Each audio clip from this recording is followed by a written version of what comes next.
प्रफुल्ल पटेल आणि सुनील तटकरे यांनी अजितदादासोबत आणि त्यांच्या पक्षासोबत गद्दारी करण्याचा त्यांचा प्रयत्न फसला का? पक्ष आणि चिन्ह पळवण्याचा त्यांचा हेतू असफल का झाला? सुनेत्रा पवार यांनी निवडणूक आयोगाला जे पत्र लिहिलं त्या पत्रामध्ये त्यांनी निवडणूक आयोगाकडे मागणी केली आहे की 28 जानेवारी 2026 नंतर पक्षानं निवडणूक आयोगासोबत केलेला पत्रव्यवहार हा अवैध समजावा। या पत्राद्वारे सुनेत्रा पवार यांनी अप्रत्यक्षपणे या प्रफुल्ल पटेल आणि सुनील तटकरे यांच्या पक्ष आणि चिन्ह पळवण्याच्या गद्दारीला दुजोरा दिलाय का?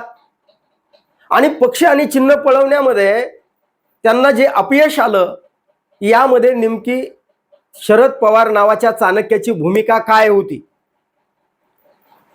प्रफुल्ल पटेल आणि सुनील तटकरे हे दोन्ही राष्ट्रवादी एकत्र येऊ नयेत यासाठी पुरेपूर प्रयत्नामध्ये होते आणि त्यांना यावेळी जे पाठबळ लाभलं होतं, जसं एकनाथ शिंदेंना या भाजपचं आणि देवेंद्र फडणवीसांचं पाठबळ होतं, अगदी त्याच प्रकारचं पाठबळ या सुनील तटकरे आणि प्रफुल्ल पटेल यांना मिळालं नसेल असं म्हणता येत नाही।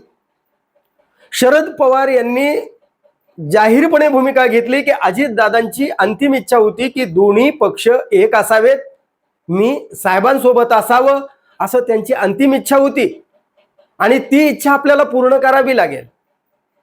मग जयंत पाटील, रोहित पवार, सुप्रिया सुळे या सगळ्या म्हणजे अक्षरशः राजेश टोपेपर्यंत सगळ्यांनी या गोष्टीला, अमोल कोल्हेंनी सुद्धा या बैठका झाल्या आणि 12 तारखेला या दोन्ही पक्षाचं विलीनीकरण होणार होतं हे जाहीरपणे सांगितलं। आणि मग या सुनील तटकरे आणि प्रफुल्ल पटेलांच्या पोटात नेमका काय गोळा उठला असेल याची कल्पना न केलेली बरी। आणि मग त्यांनी कुठेतरी सुनेत्रा पवार उत्तर देत नाहीत, पार्थ पवार बोलत नाहीत, जय पवार काही म्हणत नाहीत आणि जर अचानकपणे सुनेत्रा पवारांनी जर भूमिका घेतली की दोन्ही गट एकत्र व्हावेत, दोन्ही राष्ट्रवादी एक व्हाव्यात, तर मग आपल्याला काय करता येईल?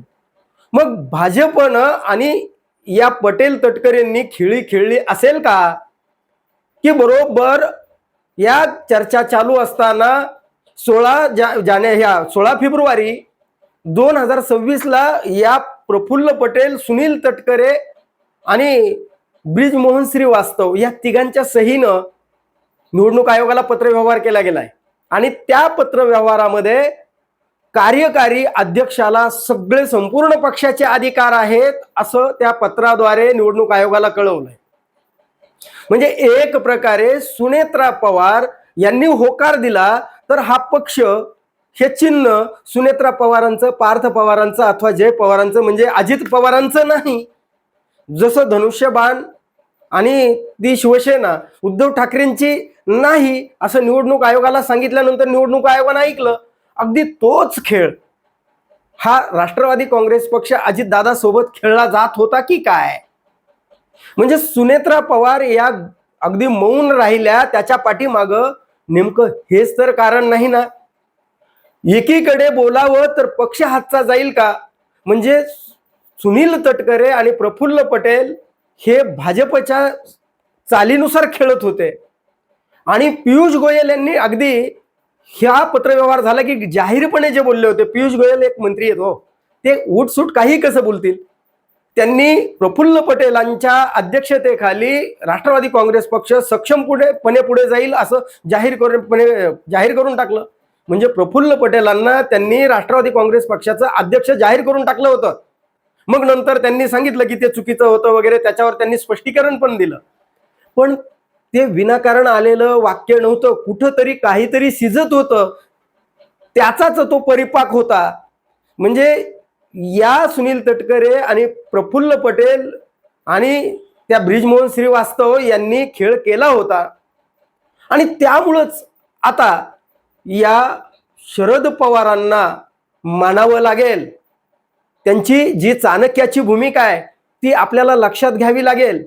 त्यांनी ही भूमिका घेतली की हा अपघातच होता, पण पक्षातल्या सगळ्यांना सांगितलं की त्या अपघाताला किंवा या घटनेला जबाबदार हे कोण आहेत, तर हे सुनील तटकरे, प्रफुल्ल पटेल ही मंडळी अप्रत्यक्षपणे दादांच्या अपघातामागे कारणीभूत आहेत.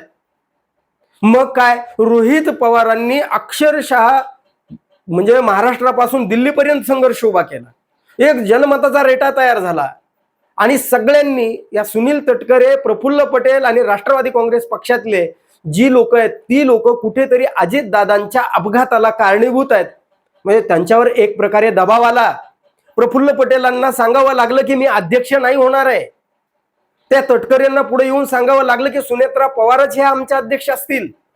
म्हणजे शरद पवारांनी विलिनीकरणाची चर्चा सोडून त्यांनी या राष्ट्रवादी काँग्रेस पक्षामधल्या ज्या गद्दार असं ते पक्षाच्या लोकांना जे गद्दारी करू पाहतायत, अजितदादांच्या पक्षाला फसवू पाहतायत, त्यांना ठिकाणावर आणण्याकरता त्यांनी अक्षरशः रान पेटवलं महाराष्ट्रामध्ये. आणि त्याचाच परिपाक असा झाला की सुनेत्रा पवार या पक्षाच्या राष्ट्रीय अध्यक्ष झाल्या. पार्थ पवारांना राज्यसभेवर पाठवलं.